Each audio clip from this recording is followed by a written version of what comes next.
Hey, everybody, and welcome to another episode of the Sell More Book Show, episode 631.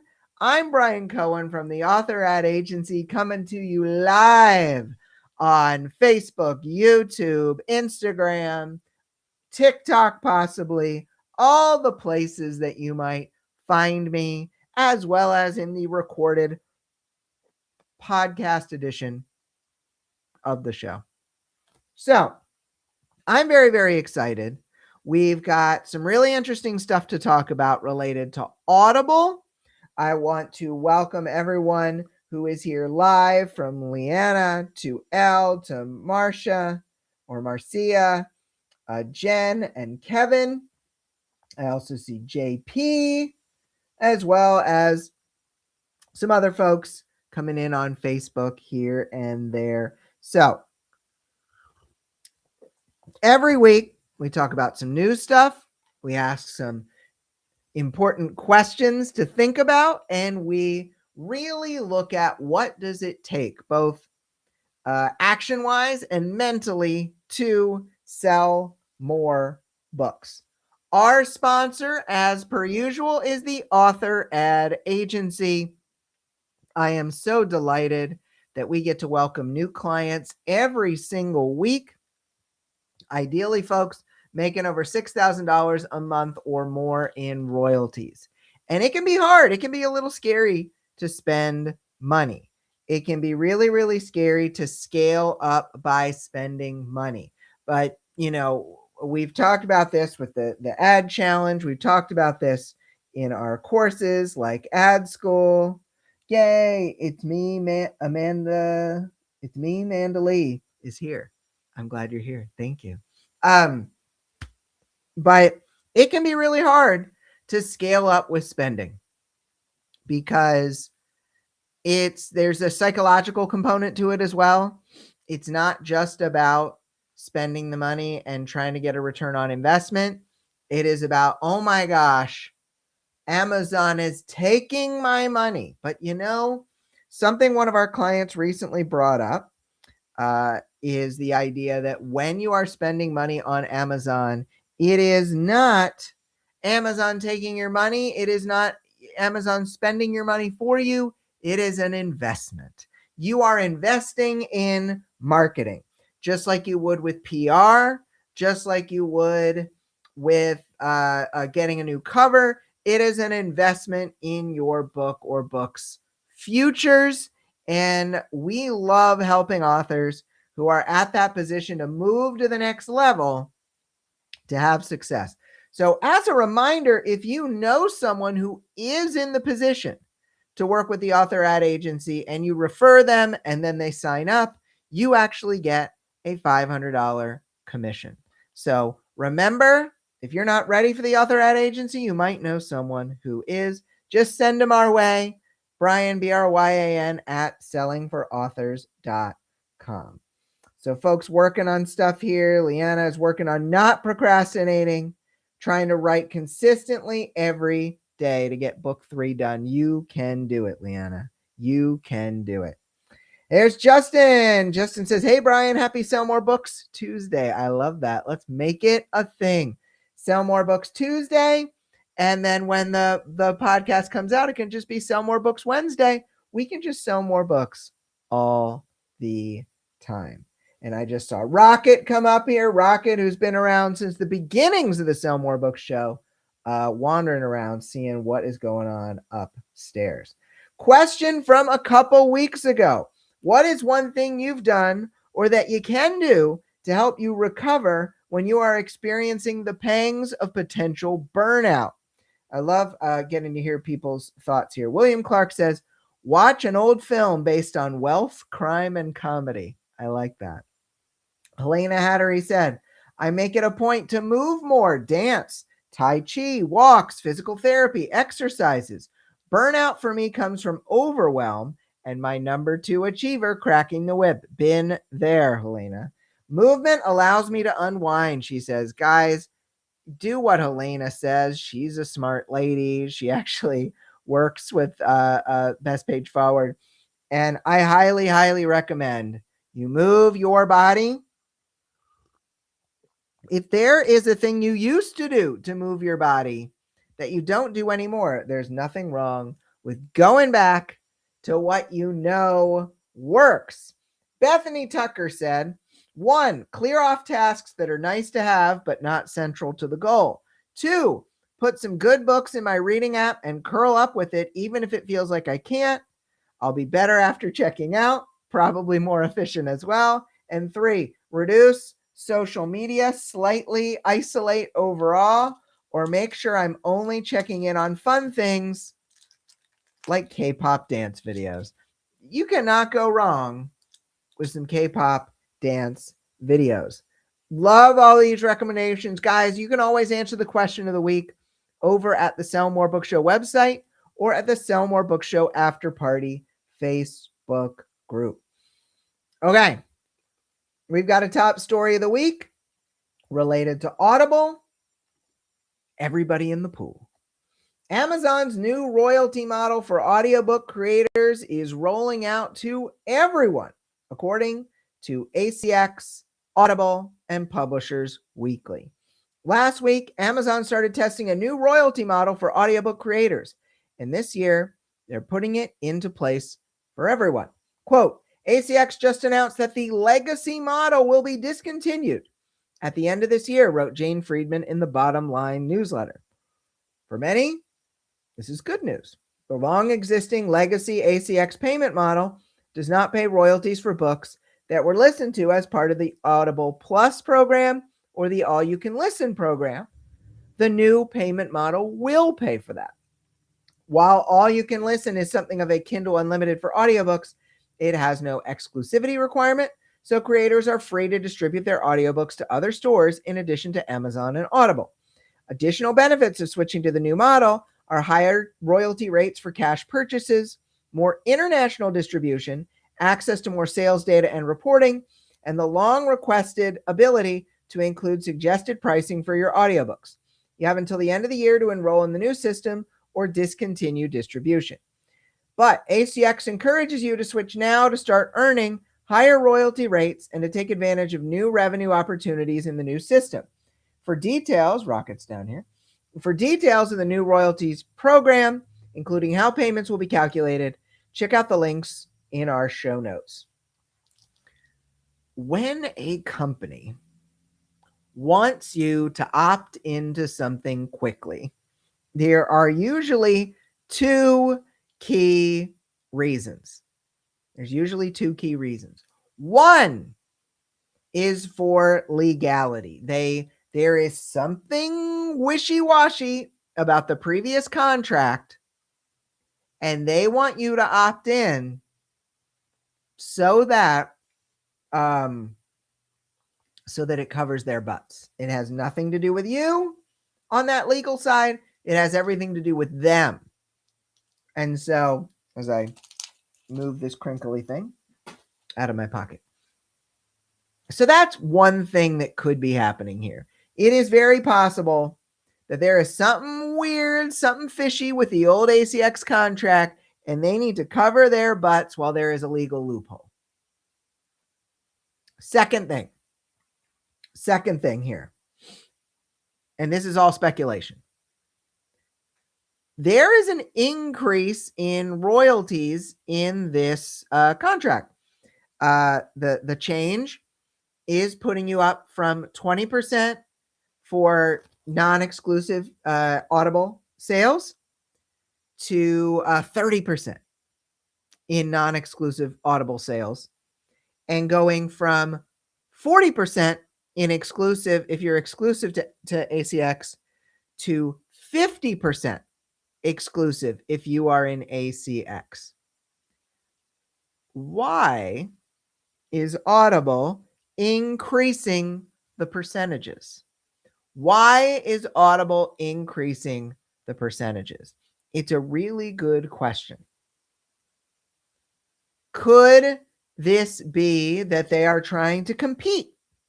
There are now other distributors out there. Could they be trying to compete with the other audiobook distributors that work with Chirp and these other retailers? Could this be an attempt to compete? Maybe. That honestly would be very encouraging. I'm all about them trying to compete. But I am reminded, and this is one of those things that I benefit from in having been in this industry for 12, 13 years. I'm very much wondering if this is tying up a few loose ends from the past. A long, long time ago, Audible and ACX had a different royalty distribution model. Some older books, I don't remember when this was changed, 2014, 2015. I'm not entirely sure. There was an escalator. If you sold a certain amount of audiobooks for a title, you could go up to, I believe, even 80 or 90% return. And there was a grandfathering in. The people who were before that time, those titles were grandfathered in and new titles were not. I have never heard that those terms went away for those people. I have never heard that those high royalty terms went away for those people. But I suspect that if you opt into this new thing, and it sounds like you can't be distributed through ACX if you don't opt into this thing by the end of the year, I suspect it's tying up that as a loose end. So maybe it's this combination of they're trying to compete, but they're also trying to get those folks who were early adopters. They're trying to get those folks who were maybe earning 70%, 80% royalties on some of their audiobook titles from the beginning. They're trying to tie up those loose ends. All speculation. But let's throw in a third thing. Amazon and ACX has been trying out this all-you-can-listen model. There was an iteration a couple of years ago with romance books that did not go well. People were paid a very, very small amount, and people were pissed, and so they opted out of it. Do we really think that being involved in all you can listen is actually going to pay decently well? I'm not sure, but I know that when they did it before, it was not amazing. And so by getting people to opt into this and trying to get people to opt into all you can listen, could you actually be making less? I don't know. It's speculation, but I am not really on the side of assuming this is all good for authors. So I would say proceed with caution before opting in exclusively just to try to get bumped up to 50%. Proceed with caution before opting in to all you can listen, just until we find out what the real terms actually are. So, the question here, Hot Potatoes of Wisdom, has the increased popularity of audiobooks changed how or when authors should invest in them? I know a lot of authors are going to the virtual voice. They're trying to do AI generated audio. It still hasn't really taken off as far as I can tell. But as far as getting an audiobook out there, the rule of thumb remains. If the book is selling well and the genre is an audiobook forward kind of genre, like there are a fair number of audiobook sales in that genre, it can be worth it. It's still going to take time for you to earn back that investment, though. And so it very much is not something that you do. If you're not selling much, I would not recommend, if you're not selling much, I would not recommend saying that audiobooks are going to solve your problem. This is really something to help books that are selling well to sell even better. And Justin here says, my books aren't in audio form because I've never liked the royalty options. And there are challenges with the royalty options for sure. Second, hot potato wisdom. Are there downsides to enrolling your audiobooks in the all you can listen program? I reiterate my potential concern with this one because I just don't know. I still know that plenty of authors have the bad taste in their mouth from a couple of years back when there was an all you can read, all you can listen to program for romance authors, and it did not go well. It did not go well. Folks, we're going to get to the lightning round here, but I want to remind you that more people find out about the show when you share it. So whether you're listening to the recorded version or you are listening here live on Tuesday, please feel free to share the show, even if you just share it on your own profile, or you copy and paste a link from YouTube and share it and say, hey, this guy knows what he's talking about. I would appreciate it because I know that more people can hear about this. I want more people to hear about some of the things we talk about here every single week.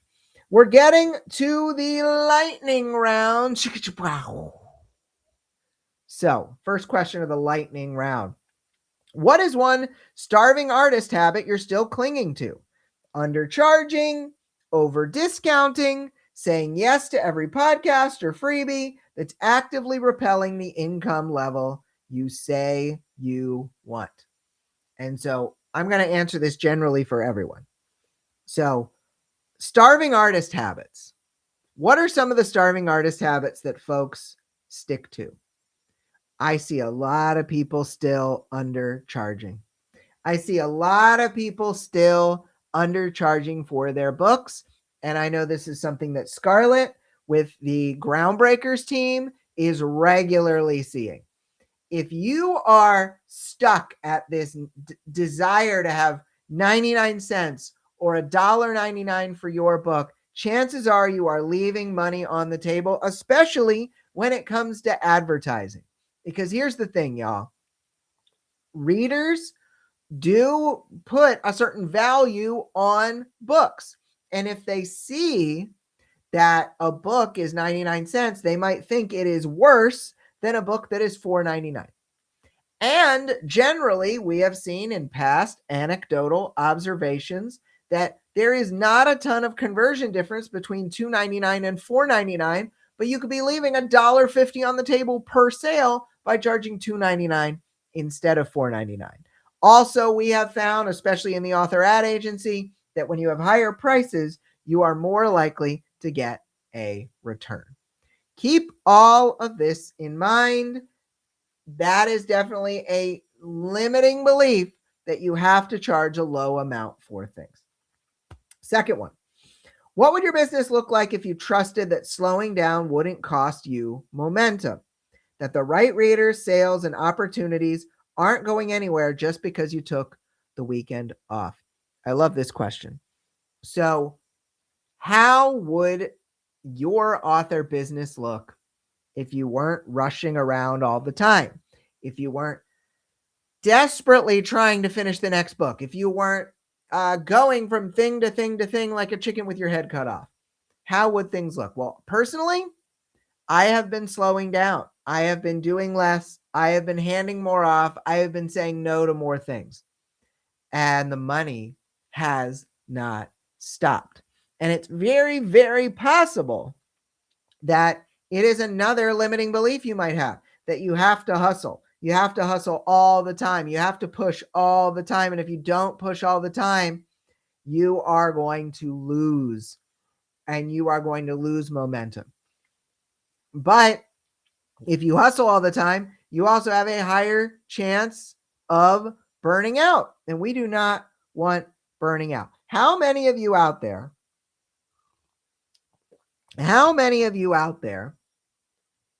feel like you would like to try on the slowing down and not slowing down the money?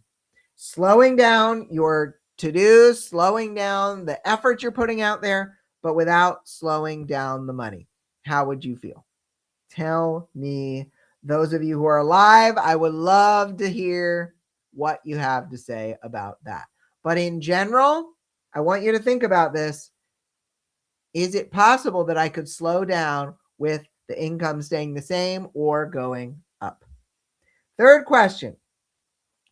What would change in your launches if you fully believe that the right reader is relieved to find your book, not annoyed that you mentioned it for the fifth time this week? I love this mindset shift. What would it feel like if you weren't worried about being a sleazy salesperson and you were actually in this situation where readers were happy that you told them enough times to see it. They were relieved that they caught it. Oh, I missed this the last 4 times. Thank you. That they were joyful that you put it out into the world a fifth time. Because you know what I found? Look, this goes back to the 14-day author ad profit challenge that Liana was just taking recently. There is a possibility that you can email 16 times in 14 days and people not unsubscribe. I have the proof. I have the numbers to back this up. And so, more often than not, you are not emailing enough rather than emailing too much. So, I want you to keep this in mind. Please, please keep this in mind. I wanted to see Deb in here. Someone was commenting. I wanted to make sure I saw them.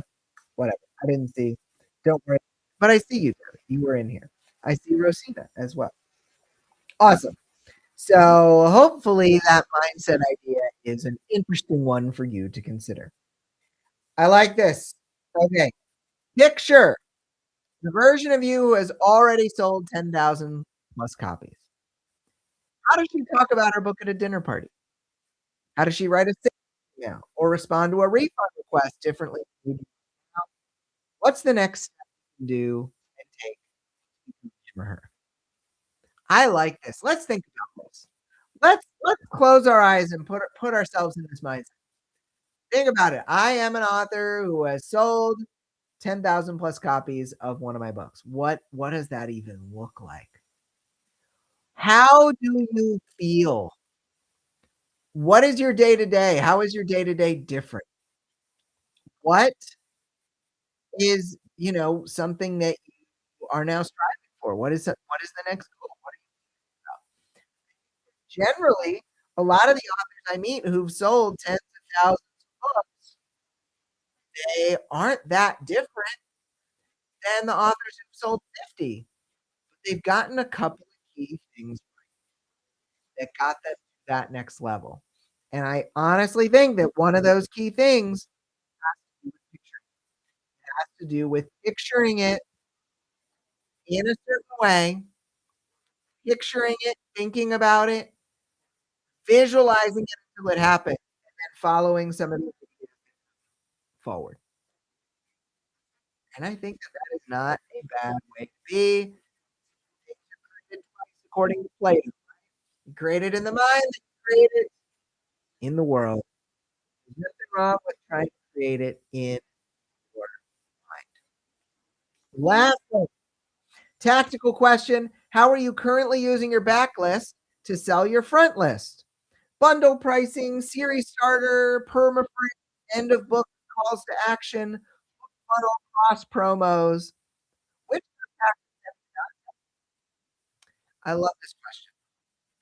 And so, what still works to sell a variety of your books, to sell new books, to get people to find out about you? I don't know if you knew this, but there are book funnel and story origin promos every single week. There are written word media discount promos, but also email list promos. There are ways to get reviews on your books through Hidden Gems and other websites. There are things you can do with discounting, things you can do with 99 cents. And of course, it's okay if you're doing none of it. if you are doing none of it. But if you're wondering, what can I do to sell my backlist doing nothing, might not be expanding your thinking enough. Because there are tactics, there are ideas, there are things you can play with. And I highly, highly recommend consider these kind of big promos, these kind of discount promos, uh, using your back matter to your advantage. You don't have to do them all, but it's a good idea to try some. So, fun questions in here. Justin asked, should you set the price at what you feel it should be or what the consensus price is for the genre? I would the consensus price in the genre. That is more likely. That is more likely to you want to find what is the middle ground amongst the indies in my top 100 category. Awesome. So we need a question of the week. I really like this starting artist question. What's one starting artist habit you're still clinging to, undertaking, over discounting, saying yes to everything that is actively repelling the income level you want? Because y'all get away from the starving artist mentality. So you can answer the question. You can answer the question over at sellmorebookshow.com or the Sell More Book Show after party. Christina asks if there's any sound issues. No one has reported any today. That doesn't mean that nobody. So hopefully it's just your device. But we'll find out, I guess, if the show sounds bad. Y'all, you can answer that question of the week. I would love to hear your answers if you may be featured. We got a couple of great things coming up. We've got some wonderful, wonderful discounts coming out to folks who are on our email list. So make sure you're on our email list. We have got we are hiring. We are hiring for our author ad agency. So Justin is hearing mic issues. You can let me know if that's been the whole time or just recently. But that's annoying.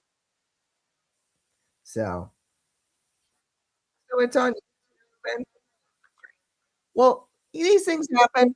Hopefully it's not terrible, but we will work with it. But guys, here's the thing. Don't let me go the whole way through without telling me.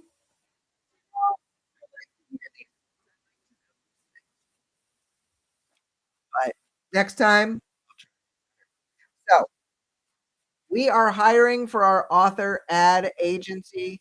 I believe it's bestpageforward.net/jobs. If you want to find out about how you run ads for our clients, and if you are a big fan of running ads, you may so please check that out at bestpageforward.net/jobs.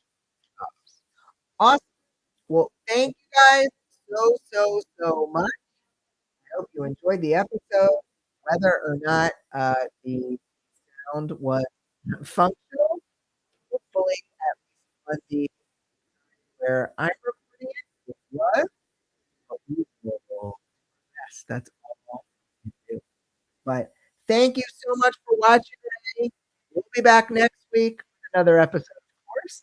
I hope you have a great week of book selling, everybody.